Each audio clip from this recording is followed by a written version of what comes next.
दोस्तों नमस्कार। आप देख रहे हैं यूपी 335 न्यूज। अब हम रुक करते हैं बड़ी खबरों की ओर।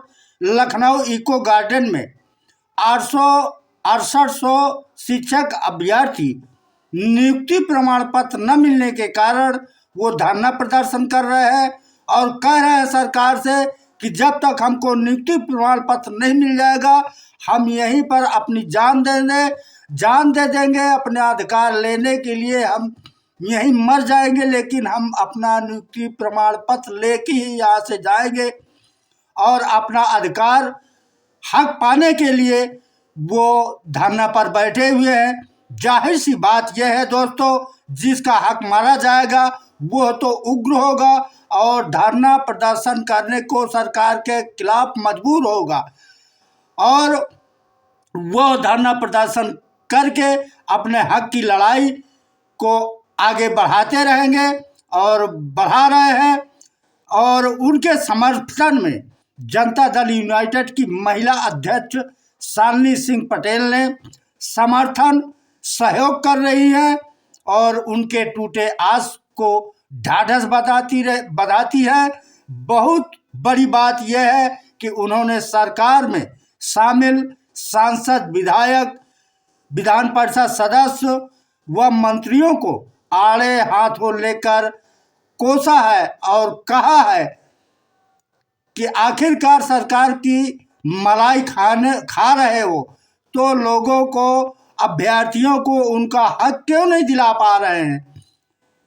इन्हीं के द्वारा आप यहाँ कुर्सी में बैठे हुए हैं और उनके हक और अधिकार को क्यों दबाया जा रहा है।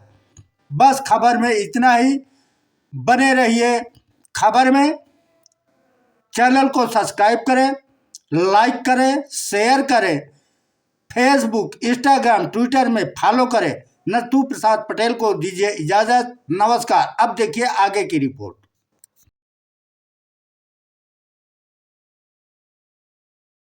आप लोग 3 साल से लगातार संघर्ष कर रहे हैं, लेकिन देश और उत्तर प्रदेश की सरकार के कानों में जू नहीं रेंग रही है। और सबसे बड़ा दुख मुझे तब होता है कि जो ओबीसी, एससी, एसटी की नुमाइंदगी करने वाले सांसद, विधायक, मंत्री जब वोट का समय आता है तो कहते हैं हम ओबीसी के नेता हैं, हम दलितों के नेता हैं, हम अल्पसंख्यकों के नेता हैं, लेकिन उन नेताओं के साथ आंखों का पानी गिर गया है, इसलिए इनके समर्थन पर नहीं आते हैं। और जो ये अभी भी इनके लज्जा नहीं आ रहे, चुनाव आ गए सर पर, फिर भी इनके लाज नहीं आती। हो सकता है कि आप लोगों को भी कहते हैं कि ये खालिस्तानी पाकिस्तानी बैठे, कोई भरोसा नहीं है इन सरकारों का। इन सरकारों से उम्मीद मत करिएगा।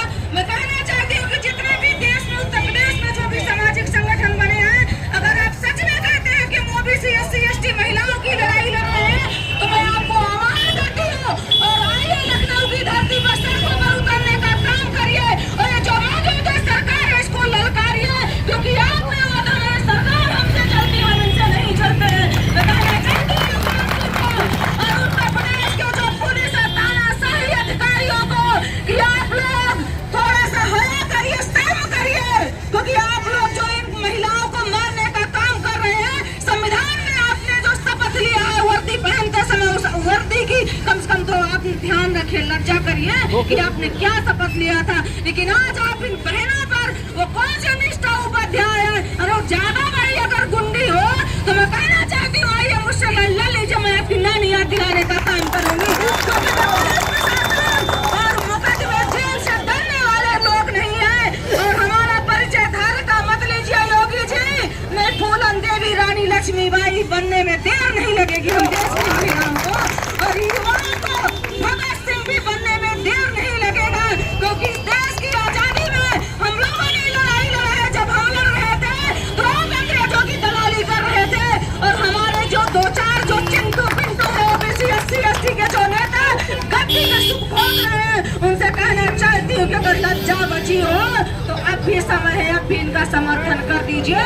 नहीं आने अभी 2024 का चुनाव आ रहा है, प्रदेश के ओबीसी, एससी, एसटी, अल्पसंख्यक के सभी परिवारों को कहना चाहती हूँ कि अपनी वोट के माध्यम से इस देश और उत्तर प्रदेश की मौजूदा सरकार को ऐसी चोट दीजिए कि ये देश छोड़ने पर मजबूर हो जाए, क्योंकि ये देश इनकी तुम्हारी बातें नहीं है जो आप लाठीचार्ज करते हो। जिस दिन हम अपने घर आ जाए तो तुम्हारी वर्दी उतराने में हमको 2 मिनट नहीं लगेगा, तो अभी भी होश में आ जाइए। और मैं आपके साथ हमेशा हूँ। मेरी जो हमारी पार्टी चाची डर जाए, मुझे पार्टी से कोई लेना देना नहीं है। बस है। सड़कों पर उतरने के लिए तैयार हो। आप मुझे बस फोन कर दीजिएगा कि दीदी हमको 100 लोग चाहिए, आप जो है सड़कों पर उतरना है, तो मैं 100 लोगों को लेकर के आऊंगी, आपके साथ खड़ी हो जाऊंगी। ये पार्टी अब हाथ में जाए, मुझे खाने को नहीं देती है, कुछ जो भी देंगे तो आप लोग मुझे देंगे। आपसे मुझे उम्मीदें हैं, हमारी भी आपसे उम्मीदें, आपको भी हम लोगों से उम्मीदें हैं। तो सरकारों की मैं सबसे कहना चाहती हूँ, चाहे वो सत्ता पक्ष का नेता हो, चाहे विपक्ष का नेता हो, नेताओं की दलाली आप लोग मत करना, इनसे कोई उम्मीद नहीं है। मैं अपनी बारी को समाप्त करना चाहती हूँ। बस